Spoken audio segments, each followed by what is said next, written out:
We have learned how to drink economically, how to live economically, but do you know how you can eat economically? We Africans love our food, honestly, and thank the man above, we have it in abundance, but at times we spend so much on it.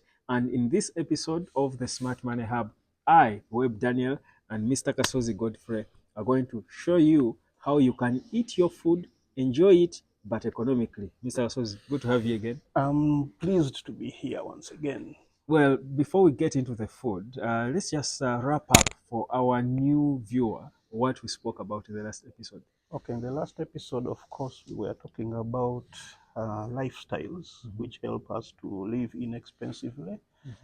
Very first, we talked about switch off your lights when you are not using them, wash once in a week, iron once in a week, fix leaky taps which are leaking with water, plan your meals properly, and use energy saving bulbs or energy saving appliances. Well, you've got it right there. Let's get straight into it because I love my food. I'm a typical African. We all do. But honestly, guilty as charged. I've grown up wasting food, honestly, Mr. Kasozi. Tell Yeah. us about eating economically. Okay, I will give a small preamble. Mm-hmm. Our food has like three aspects to it: Mm. the way we obtain it, Mm-hmm. the way we get it, Mm-hmm. obtain it. Mm-hmm. After obtaining it, the way we prepare it, Mm-hmm. like, as in either cooking or prepping if they are salads, Mm-hmm. and the way we Consume. consume it, or the way we eat it, or the way we send it through the alimentary canal. Mm. Yeah, those are the ones. And Mm. today I think we shall use that guideline Mm. to break down how we can eat economically, okulya ng'okekkereza nga todiibuda. Let's start with how we obtain the food because I assume that's the first step. Yes, we obtained the food mainly through buying it.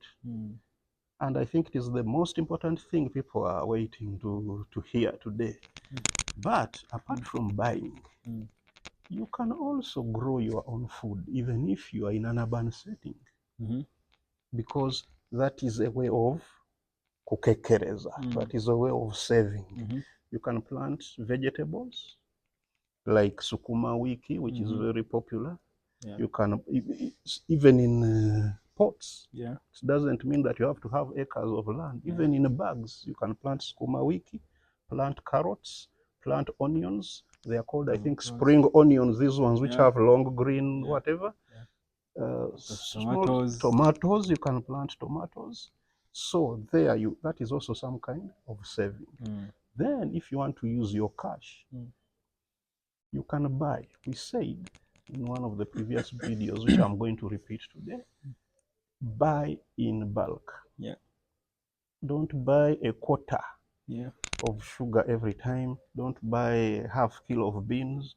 Try to buy food that will take you for a week. Yeah. Whenever you buy big, you buy cheaply.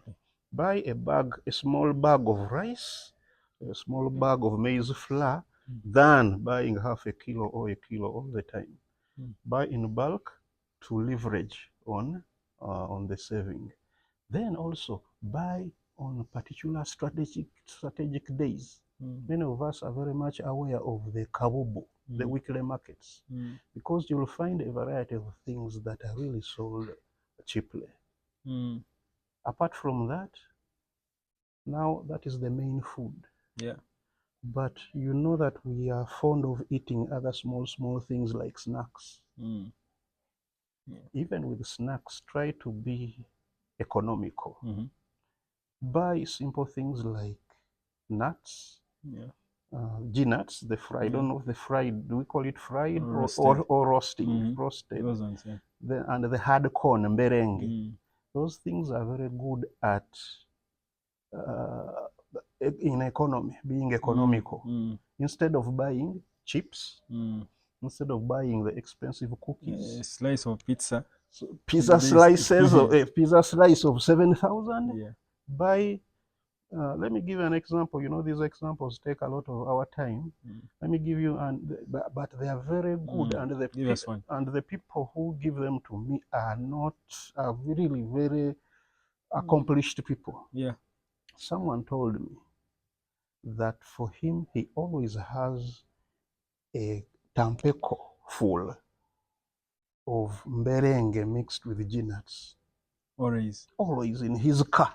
Gets it from home. They prepare it at home and he moves around with it. Moves around with it. I asked him, why do you do that? He said that whenever I feel tempted to buy something expensive to eat, I pick from my tampeco and bite. There is a way it chases away that urge, that desire and urge urge to buy the pizza, the 7,000 pizza and the like. And he says it controls him so well, because when you bite those things, somehow the body feels satisfied somehow, and yet you are not spending enzymes a are lot. confused. I think the enzymes get confused and you get some kind of satisfaction. Yeah. Fruits, buy a mango and eat along the way and the like. So that is the what we have talked about, the obtaining, which is twofold. Grow your own. I didn't mention cassava and bananas, matoke. Even in urban areas like Entebbe, at least I have witnessed Entebbe. I have witnessed Lunguja in Kampala. I have witnessed even Kololo, the rich man's belt. There are people with the good perimeters, and they have planted cassava and matoke. A few bicolos of matoke. So that is also a good way of being economical and not overspending on eating. Now let's get to the preparing the food. Preparing the food. Something you cannot avoid talking about when we come to preparing the food is the heat energy. Because food preparation is mostly about heating it, dehydrating it, and the like. And here, things come into play. People heat or cook food with firewood, gas, and gas is twofold. There is this gas you buy from the petrol station in the can, in those metallic cans. Then there is biogas, which people even produce by themselves. We have solar stoves. Solar ovens. They are very good at economizing. We have sawdust, empumbu, the sawdust which is in the carpentries, that byproduct. It also cooks. It cooks seriously. And in the carpentries, there are two things. There is sawdust, then the scrapings, the big ones, which people put in chicken houses. Those two are very good at cooking. We have matoke peels. If you dry the matoke peels so well, they are very good cooking materials. I've talked about firewood, sawdust is done, solar stoves, gas, then favorite, which is very common in all homes, charcoal. So all these, and electricity, I think. Electricity is also another energy source for cooking. All these, if we went one by one, we would show you how best. I think that would require a video of its own. How best to use firewood economically, how to use sawdust, how to use the matoke peels, how to use the solar ovens, and the like. We'll save that for the next video. Yes. I think the food, because we haven't got to the consuming, but also haven't exhausted the preparation. We'll go there. But before we wind up, Mr. Kasozi, because our time is fast spent, I would want to hear about the chicken. That masterclass. Local chicken rearing. Today is the last time I'm talking about local chicken. Anything more that you want, please contact me personally. And today, I want to wrap it up because some people might not have followed clearly. Let me wrap up, starting from one level to another. Very fast. Get a hen and a cock, however young they are. Put them in a room, chiyumba. Put some poles for them to perch in.